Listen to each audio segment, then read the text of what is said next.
Welcome student. Welcome to session number 14. In the session number 14, we are going to discuss about miscellaneous directives, file handling in C language, mode of files, file handling function and program for practice. Firstly, we are discuss about some directives. What is the directive? Directive मतलब क्या करते हैं, हमारे पास कुछ अलग अलग types के functions हैं जो कि हमारे पास कुछ कांस्टेंट्स हैं जो डिफरेंट टाइप की फंक्शनलिटी को परफॉर्म करते हैं। ठीक है, जैसे मैंने यहाँ पर प्री प्रोसेसर डायरेक्टिव्स यूज़ किया था कि हमारे पास प्री प्रोसेसर जो सबसे पहले करते हैं, इसी के तरीके से हमारे पास डिफरेंट डायरेक्टिव्स और भी अवेलेबल हैं, जैसे नल डायरेक्टिव है, pragma directives and indent directive. Firstly, we discuss about the null directive. What is the null directives? Null directive consists of the hash followed by the new line.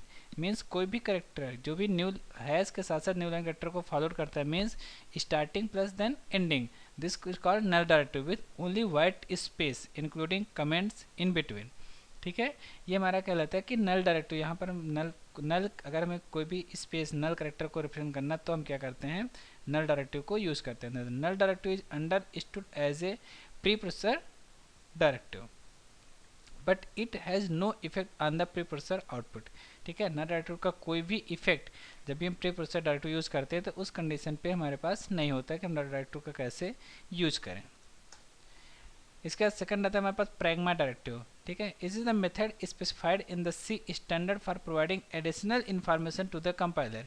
Means अगर चाहते हैं कि हमारे पास जो भी कंपाइलर है उस कंपाइलर को कोई भी कोड कंपाइल करने के लिए एडिशनल इन्फॉर्मेशन रिक्वायर्ड है, means you provide the additional some additional requirement information to the compiler, then you use the pragma directives. ठीक है, three form of the directive commonly known as the pragmas are specified in the 1999 C standard. A compiler is free to attach any meaning it's like to other pragmas. ठीक है, means compiler क्या कर सकता है कि कोई भी comment कोई भी लाइन ये ऐड कर सकता है सिर्फ इसलिए कि ताकि हम किसी भी कोड को जब हमारा प्रोग्राम हो तो उस कोड को ईजिली अंडरस्टैंड कर सके, ईजिली समझ सके कि ये हमारा पर्टिकुलर कोड किस पर्पज़ के लिए यूज किया जा रहा है। ठीक है,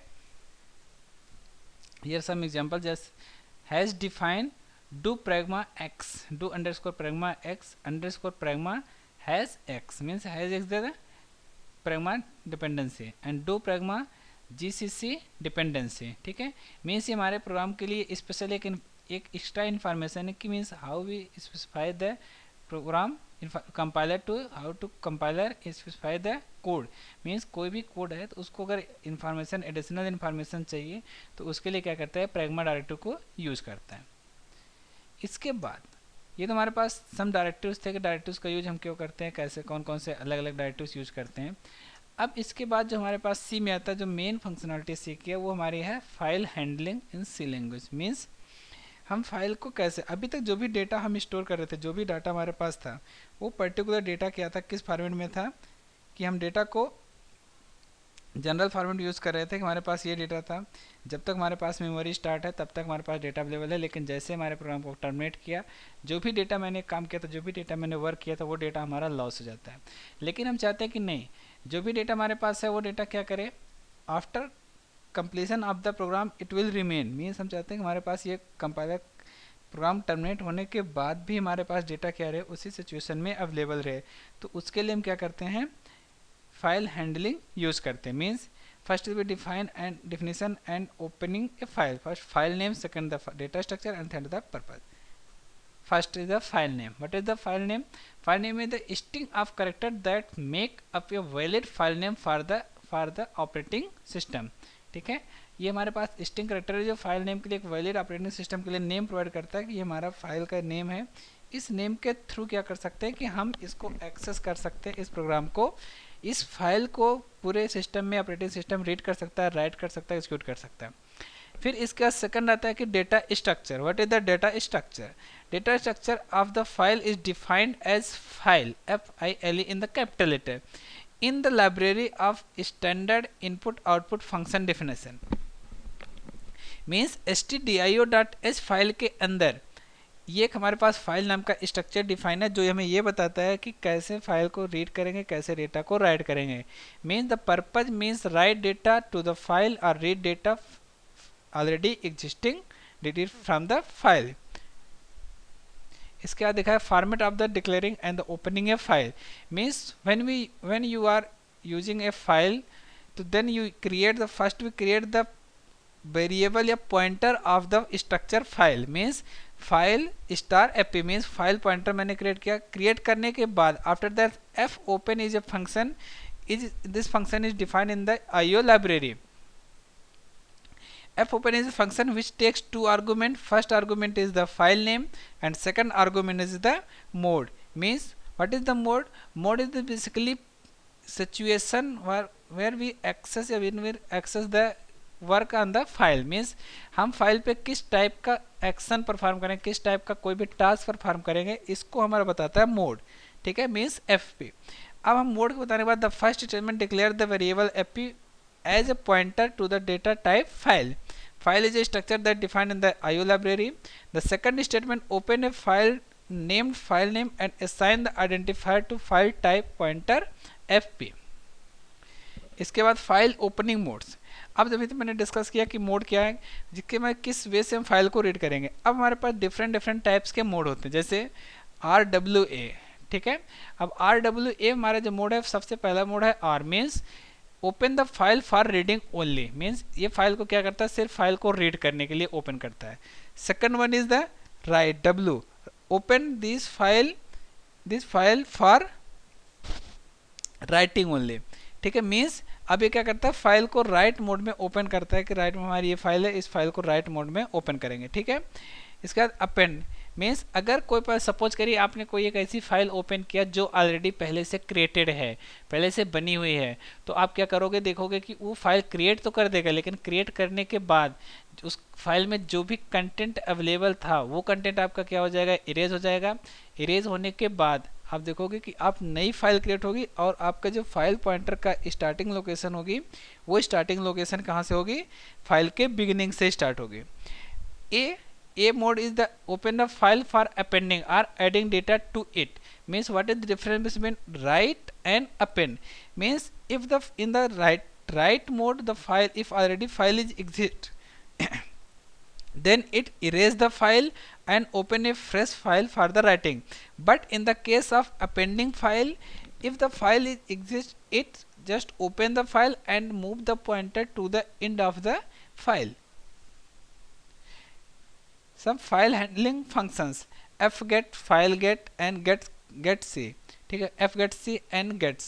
ठीक है, getc मीन्स ये फाइल से एक कैरेक्टर को रीड करेगा, fputc and और putc, fputs, fgets, fprintf, fscanf, fread, fwrite and fseek. These are the some different function which is used to manipulate the content, add the content, delete the content from a to file. fget and or getc, ठीक है, this function which reads character from the file and puts it write the character to into the file. ठीक है, write a character into a file means here is the program which use to write the character to a file means puts. ठीक है, अब मैंने यहाँ किया file type का मैंने एक पॉइंटर क्रिएट किया। पॉइंटर क्रिएट करने के बाद मैंने क्या किया, एफ ओपन से एबीसी नाम की फाइल ओपन किया। एबीसी नाम की फाइल ओपन करने के बाद इस पर्टिकुलर फाइल का मैंने मोड दिया क्या, राइट, डब्ल्यू मोड दिया means this file is open for right purpose. Print a character, कोई भी करेक्टर मैंने मैसेज डिस्प्ले किया यूजर के सामने कि ये करेक्टर डिस्प्ले करे। इसके बाद फर्दर मैंने क्या किया, गेट कैर। ठीक है, एक करेक्टर यूजर से गेट किया। गेट कैर करने के बाद अब मैंने क्या, पुट सी फर्स्ट, इसके बाद character means the character which you want to put in the file, after that the file pointer, and last में get ch means it store the file into the file pointer. Using getc function to read the character from the file means अगर आप चाहते हैं कि file से कोई भी character read करना चाहे तो आप getc फंक्शन यूज करेंगे। getc फंक्शन यूज करने के लिए कैसे करेंगे, यहाँ से मैंने एक फाइल को ओपन किया in the mode of read the stored character is. ठीक है, मैंने क्या, गेट सी एंड एफपी के थ्रू क्या किया, मैंने बताया कि ये हमारा फाइल है, ये फाइल हमारा करेक्टर क्या करेगा, रीड करेगा इससे। अब इसके बाद f puts and F gets write the string और group of character into a file. ठीक है, अगर आप चाहते हैं कि एक ग्रुप पूरा एक वर्ड स्ट्रिंग करना चाहते हैं तो क्या कर सकते हैं, आप एक सेंटेंस करना चाहते हैं तो F puts and F gets use कर सकते हैं।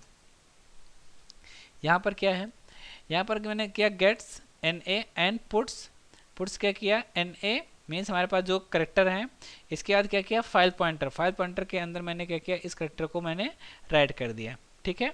और मैंने इस फाइल का ओपनिंग मोड क्या किया था W means this file open for the write purpose, F gets example, ठीक है। यहाँ पर क्या किया मैंने फाइल को रीड किया, रीड करने के लिए मैंने फाइल को पहले फर्स्टली क्रिएट किया, पॉइंटर क्रिएट किया, पॉइंटर क्रिएट करने के बाद मैंने यहाँ पर एन बफर क्रिएट किया, क्रिएट करने के बाद फाइल का नेम, इसके बाद then write in the reading mode store character R, यहाँ पर मैंने किया while F gets file gets n a is the buffer size maximum character at a time 19 and then file pointer it returns number how many numbers read and the file if last it return null value, ठीक है। जब तक null value return नहीं करेगा तब तक इस file के लूप को इंक्रीमेंट करते रहेगा और 19 character at a time read करेगा। और इसके बाद इसको मैंने प्रिंट अप करा दिया एनएस से, %s के थ्रू प्रिंट अप कराने के बाद फिर फाइनली डिस्प्ले हो गया। अब यहाँ पर है F print up and F scanf, इसका यूज क्या है कि अगर हमें फॉर्मेटेड आउटपुट या फॉर्मेटेड इनपुट किसी भी फाइल पे लेना है, कि मीन्स हमारे पास ये फाइल है, इस फाइल पे फॉर्मेटेड इनपुट चाहिए या फिर फॉर्मेटेड आउटपुट चाहिए, तो इसके लिए F print up and F scanf function क्या करते हैं हम यूज करते हैं फाइल से डेटा रीड करने के लिए या फिर फाइल में डेटा राइट करने के लिए, ठीक है। अब यहाँ पर देखिए F print up and F scanf function कैसे यूज करते हैं। यहाँ पर मैंने क्या कि एक स्टूडियो फाइल इंक्लूड किया, कोनियो इंक्लूड किया, मेन फंक्शन बनाया, मेन फंक्शन बनाने के बाद मैंने देखा कि फाइल पॉइंटर का एफ क्रिएट किया, क्रिएट करने के बाद एन ए ये हमारा वेरिएबल बफर का नेम है, ठीक है, स्ट्रिंग बफर का एरे का, इसके थ्रू क्या किया मैंने एज किया, फ्लोट मार्क्स किया, करेक्टर आंसर वाई किया, ठीक है।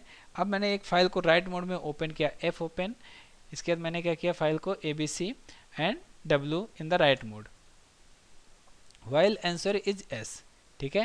Answer is enter your name age and marks, यहाँ पर स्कैनएफ किया, %s %d %f na age and marks तीन को ऐड किया, फिर यहाँ पर एफ प्रिंटअप यूज किया। एफ प्रिंटअप यूज करने के बाद यहाँ से क्या किया मैंने %s %d %f करके जो भी वैल्यू प्रिंट करना था मैंने यहाँ पर बताया कि प्रिंटअप मीन्स एफ प्रिंटअप मीन्स फाइल प्रिंटअप, जो भी डेटा आप प्रिंट करोगे स्टैंडर्ड आउटपुट डिवाइस पे नहीं बल्कि कहाँ पर करोगे फाइल पे करोगे, ठीक है। फाइल पे करने के बाद यहाँ पर एक क्वेश्चन आया कि एंडर रिकॉर्ड यस, इसके बाद यहाँ पर क्या किया गेट सी एच, अगर ये get C H answer yes ये देगा तो वापस ये रिपीट करेगा, अगर ये नो देगा तो फिर यहाँ से क्या कर देगा प्रोग्राम हमारा एग्जिट कर देगा। फिर यहाँ पर लास्ट में एक फंक्शन आया एफ क्लोज, ठीक है। ये एफ क्लोज फंक्शन में ये बताता है कि हमारे पास जो भी डेटा है वो डेटा ये जो भी फाइल पॉइंटर मैंने ओपन किया वो फाइल पॉइंटर हमारा यहाँ से क्लोज हो जाएगा। Reading multiple data from the file using F scanf function, अब मुझे क्या करना है कि एफ स्कैनअप फंक्शन यहाँ से यूज करना है कि मैंने जो भी डेटा अभी राइट किया वो डेटा हमारा कैसे रीड होगा। सबसे पहले वही सेम तरीका मैंने यूज किया, सारा फाइल्स क्रिएट किया, बस फाइल को यहाँ पर रीड मोड में ओपन किया। अभी तक हमारी फाइल राइट मोड में ओपन हुई थी, लेकिन अब ये फाइल हमारी क्या हो रही है रीड मोड में ओपन हो रही है। While F scanf F P %s %d %f na, ठीक है, %s एज %d एंड इसके बाद मार्क्स %s, ठीक है। ये तीनों वैल्यू हमारे यहाँ पर असाइन होगी और इसके बाद तब तक हमारे पास एफ स्कैनअप फंक्शन यूज कर एक्सेस करेगा जब तक हमारा पॉइंटर एंड ऑफ फाइल पे नहीं पहुँच जाता। जब ये एंड ऑफ फाइल पे पहुँचेगा तो इसके बाद हमारे प्रोग्राम को लूप को ब्रेक कर देगा। यहाँ से फिर क्या करेगा print up %s tab %d tab %f new line, इसके बाद यहाँ पर क्या नेम एज एंड मार्क्स को डिस्प्ले कर देगा और जब हमारे प्रोग्राम में टर्मिनेट होगा तो फाइल को क्लोज करके बंद कर देगा, ठीक है। F write function use to write the dissimilar data type means structure into file, ठीक है। The following statement write the structure to a file, F write, इसके बाद %s1 size of structure file pointer and fp1। The first argument is address of the structure, ये बताएगा कि आपके structure का address क्या है। Second argument the size of the structure in byte, ये बताएगा कि आपके स्ट्रक्चर की साइज कितनी है। Third argument is the number only one structure eight a time, ठीक है। थर्ड स्टेटमेंट ये बताता है कि आप एट ए टाइम में एक करेक्टर के एक स्ट्रक्चर को राइट कर सकते हो। फोर्थ लास्ट आर्गूमेंट आपको ये बताएगा कि फाइल का पॉइंटर कौन सा है, किस पर्टिकुलर फाइल के पॉइंटर पे आप क्या करना चाहते हो, राइट करना चाहते हो। ठीक है, मीन्स अगर आप स्ट्रक्चर राइट करते हो तो आपके पर्टिकुलर डिफरेंट फंक्शनलिटी होती है कि आप ये राइट कर सकते हो, फिर ये राइट कर सकते हो, फिर पर्टिकुलर ये टेक्स्ट राइट कर सकते हो। एफ रीड फंक्शन सेम तरीका, read data from the file to be placed in the structure variable. ठीक है, अगर आप स्ट्रक्चर वेरिएबल में रीड करना चाहते हो तो अब आपको एफ रीड फंक्शन यूज करना पड़ेगा। ठीक है, जो भी सिनेरियो, जो भी हमारे सिनेरियो राइट का था, same as the scenario of the F read function. ठीक है, यहाँ से structure into file using the F write function, मैंने यहाँ पर क्या है, एक एफ राइट फंक्शन के थ्रू क्या किया, एक स्ट्रक्चर को राइट करने किया है यहाँ पर एफ राइट। ठीक है, फाइल, इसके बाद structure student, character, age and marks. यहाँ पर S1 नाम का मैंने एक वेरिएबल क्रिएट किया। क्रिएट करने के बाद अब यहाँ पर वेरिएबल को मैंने चॉइस किया कि एफ ओपन ABC फाइल। अगर आपको यहाँ पर इंटर नेम मार्क्स यूज करना है, ये मार्क्स मैंने दिया। ये मार्क्स देने के बाद S1 dot age, S1 dot marks. ठीक है, एफ राइट किया ampersand S1 address size of S1 and 1 is the FP, do you want to continue. यहाँ पर अगर यस किया तो वापस बैक, अदरवाइज ये ब्रेक। ठीक है, यहाँ से प्रोग्राम को क्लोज कर देगा। तो इस तरीके से सेम तरीका वही है, बस को यहाँ पर क्या कर रहे हैं हम, फाइल को डिपेंड कर रहा है कि हम वहाँ पर एड्रेस यूज़ कर रहे हैं, या फिर डिपेंड करता है कि हम वहाँ पर स्ट्रक्चर यूज कर राइट कर रहे हैं, या फिर हम एक सिंपल स्ट्रिंग राइट कर रहे हैं, या फिर एक सिंपल सा करेक्टर राइट कर रहे हैं। ये क्या राइट करें, ये हमारा डिपेंड करता है कि हम कैसे फंक्शन को यूज़ करेंगे। अब read the data structure from the beginning of file, यहाँ पर मैंने स्ट्रक्चर बनाया। स्ट्रक्चर में यहाँ से मैंने क्या किया, एफ रीड एम्परसेंट, यहाँ साइज इसको यूज़ किया रीड करने के लिए, रीड ये किया। रीड करने के बाद यहाँ से प्रिंट एफ किया। यहाँ पर ये वेरिएबल रीड करने के बाद इसमें वैल्यू स्टोर करेगा। इसके बाद यहाँ से वैल्यू स्टोर करने के S1 dot NA, S1 dot age, S1 dot marks, ये वैल्यू यहाँ पर डिस्प्ले कर देगा। ठीक है, ये डिस्प्ले करने के बाद अगर यहाँ पर देखो, अभी तक यहाँ पर EOF आ रहा था, लेकिन ये तब तक रीड करेगा जब तक ये वैल्यू 1 आएगी। ठीक है, अगर ये वैल्यू 0 का, अगर ये सक्सेसफुल डेटा को रीड करेगा तो 1 रिटर्न कर देगा फंक्शन, और अगर ये फेल हुआ तो 0 रिटर्न कर देगा। ठीक है, मीन्स जब ये वैल्यू 0 रिटर्न हो जाएगी तब ये ऑटोमेटिक क्या करेगा, प्रोग्राम को ब्रेक कर देगा। F close means file pointer जो भी मैंने ओपन किया है, इस पर्टिकुलर फाइल पॉइंटर को क्या कर देगा, ये क्लोज कर देगा। ठीक है, तो ये था ओवरऑल कि हम कैसे फाइल हैंडलिंग इंप्लीमेंट करते हैं, कैसे फाइल हैंडलिंग में यूज़ करेंगे, कैसे कोई प्रोग्राम बनाएंगे, कैसे कोई डेटा एक्सेस करेंगे। ठीक है, इसके बाद do it yourself, define the file handling mode in the C language, define the data structure of file handling. ठीक है, अब हम देखते हैं कि कैसे हम इसका प्रोग्राम बनाएंगे, कैसे फाइल को राइट करेंगे, अगर इन दैट केस किसी अदर लोकेशन पे राइट करना है, कैसे हम फाइल को सेव करेंगे, कैसे फाइल को क्रिएट करते हैं। तो देखते हैं इसका प्रोग्राम एक करके। ये हमारे पास फाइल है,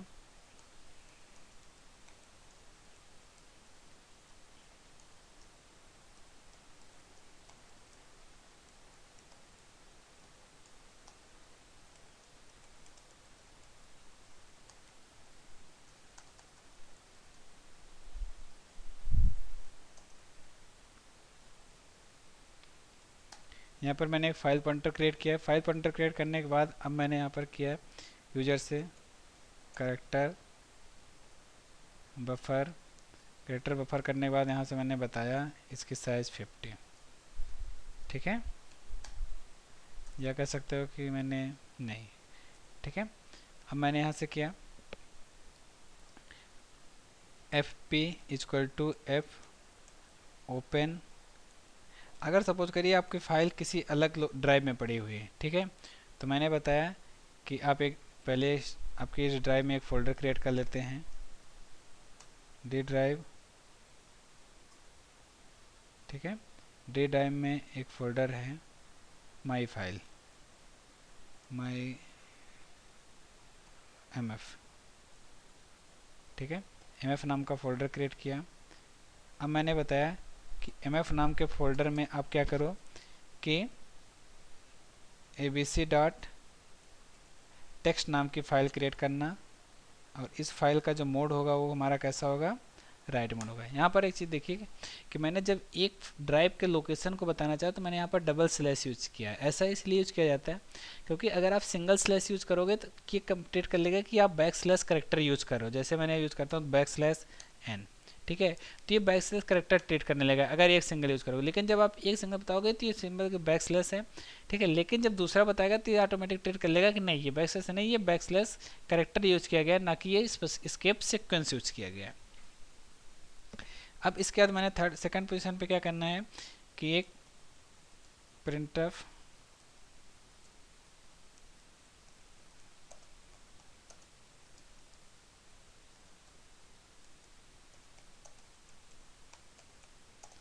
इंटर एनी स्ट्रिंग, मैंने यूजर से स्ट्रिंग किया, इसके बाद गेट्स बफर यूज़ किया। बफर यूज़ करने के बाद यहाँ पे मैंने किया, अब मैंने यहाँ पर यूज़ किया ए printf।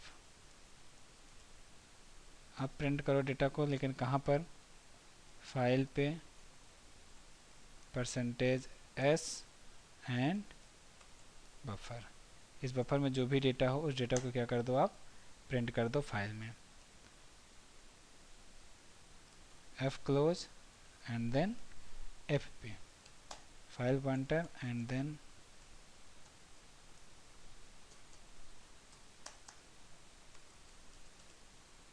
printf, यहाँ से डेटा राइट सक्सेसफुली, ठीक है। मैंने एक मैसेज दे दिया ताकि यूजर अंडरस्टैंड कर सके कि आप क्या टास्क परफॉर्म कर रहे थे। ये हो गया। अब इसके बाद मैंने इस प्रोग्राम को कंपाइल किया, Alt F9, कोई वार्निंग नहीं। मैंने इस प्रोग्राम को रन किया, इंटर एनी स्ट्रिंग, मैंने लिखा वेलकम इन सी लैंग्वेज। ये लिखने के बाद मैंने यहाँ पर देखा कि डेटा राइट सक्सेसफुली, ठीक है। अब इसके बाद मैंने यहाँ पर क्या किया, अब हम देखते हैं कि मैंने जो भी डेटा राइट किया था क्या एक्चुअली हमारे ड्राइव पे राइट हुआ है। ये हमारी फाइल थी, इस फाइल में abc.txt नाम की फाइल बनी, और इस फाइल में डेटा क्या है, वेलकम इन सी लैंग्वेज। यही एग्जैक्टली यही डेटा था जो डेटा मैंने वहाँ पर राइट किया था, ठीक है। मीन्स अगर आप चाहते हो कि हमारे पास कोई भी डेटा राइट हो, अगर आप प्रोग्राम बंद करोगे तब भी आपका ये डेटा अवेलेबल रहेगा, ठीक है। इस तरीके से क्या कर सकते हो, आप कोई भी करेक्टर अपना रीड कर सकते हो, कोई भी करेक्टर आप राइट कर सकते हो, कोई भी फंक्शन करेक्टर बना सकते हो, कोई भी फंक्शन राइट कर सकते हो, कोई भी डेटा रीड कर सकते हो, कोई भी डेटा राइट कर सकते हो। मीन्स कोई भी फंक्शनलिटी जो भी आपके डेटा से अवेलेबल रिलेटेड होगी वो फंक्शनलिटी आप यहाँ पर ऐड कर सकते हो। तो ये था आपका कि हम कैसे प्रोग्राम बनाएंगे, कैसे प्रोग्राम को राइट करेंगे। अगर किसी भी अदर लोकेशन पे राइट करना है तो आप डेटा को इस वे में अदर लोकेशन से राइट कर सकते हो, अदर लोकेशन से डेटा को रीड कर सकते हो। Thank you.